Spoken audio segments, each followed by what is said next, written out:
Hola, hola mis queridos hermanos y amigos, que Dios les bendiga y su presencia santifique nuestras vidas y nuestros hogares en este día. Quiero hablarles de un tema cuya consecuencia es la que estamos viviendo hoy día. Se trata del pecado. La Biblia dice en el libro de Génesis que cuando Dios creó al ser humano, lo creó en un estado de perfección.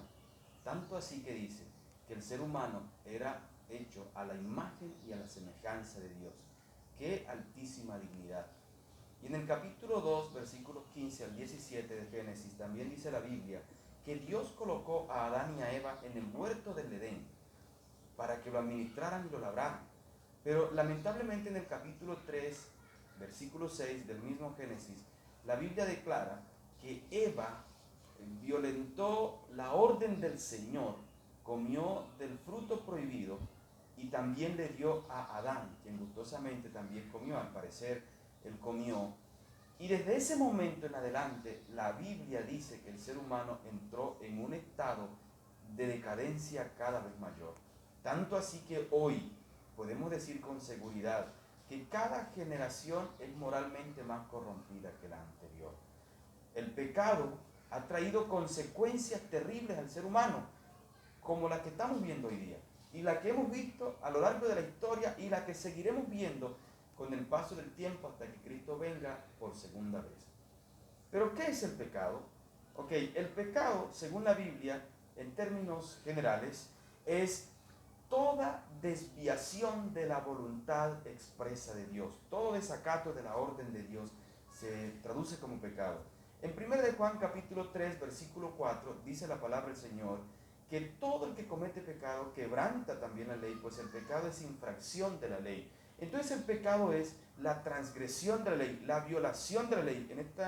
En este caso, la violación o el desacato de cualquier ley pronunciada por Dios, de cualquier orden. En este caso conocemos que la ley de Dios está expresa en los 10 mandamientos. En el caso del huerto del Edén, el pecado fue la violación de la ley que Dios le dio a Adán y a Eva, que no comieran del fruto prohibido. Ahora, ¿cuáles son las consecuencias del pecado? Hay muchas, pudiéramos mencionar muchas, pero por el tiempo solo mencionaremos 4. En primer lugar, el pecado nos hace esclavos de Satanás. La Biblia dice que en esta tierra no hay punto neutral, no puede servir a dos señores. Entonces, cuando decidimos vivir una vida de pecado, nos acercamos y nos sometemos a Satanás. Pero cuando decidimos vivir una vida de santidad, nos alejamos de Satanás y nos sometemos al Señor. Solo esas dos alternativas son las que la Biblia nos presenta, a las que finalmente se reduce todo. O sirves al enemigo de Dios, o sirves a Dios. O lo honras o lo deshonras. Y 1 Juan declara eso, que si tú pecas, todo ser humano que peca se somete al enemigo de Dios. Segundo, la Biblia dice que el pecado nos quita la paz. Isaías 57:20 dice que los que hacen lo malo son inquietos, nunca están tranquilos, son como las olas del mar que van y vienen, porque no hay paz para una persona que violenta la voluntad del Señor. Porque hay un principio de justicia que está en cada uno de nosotros, una conciencia que Dios nos ha dado, a través de la cual nos ayuda a delimitar lo bueno de lo malo. Pero cuando decidimos vivir en pecado, entonces la conciencia no nos deja tranquilos. En tercer lugar, el pecado nos separa de Dios. Isaías capítulo 59, versículo 2, dice que nuestros pecados nos hacen separación entre Dios y nosotros. Precisamente por eso, porque cuando hay pecado nos alejamos de Dios, pero cuando decidimos vivir en santidad nos acercamos a Dios. Y finalmente, Romanos 6:23 dice que el pecado lleva a la muerte. ¿Cuál es la solución para todo este drama? En primer lugar, la Biblia dice en Santiago capítulo 4, versículo 7, sométete a Dios. Si te sometes a Dios y te alejas del diablo, Él tendrá que huir.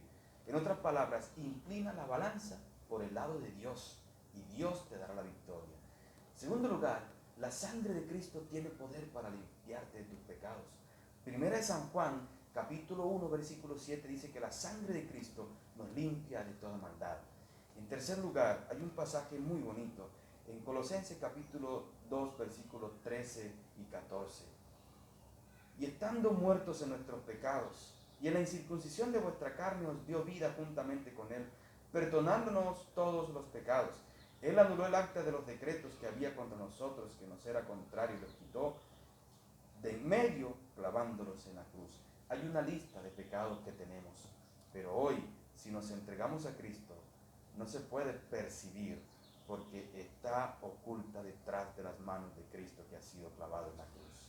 Dios te bendiga y ojalá decidamos vivir en victoria sobre el pecado. Feliz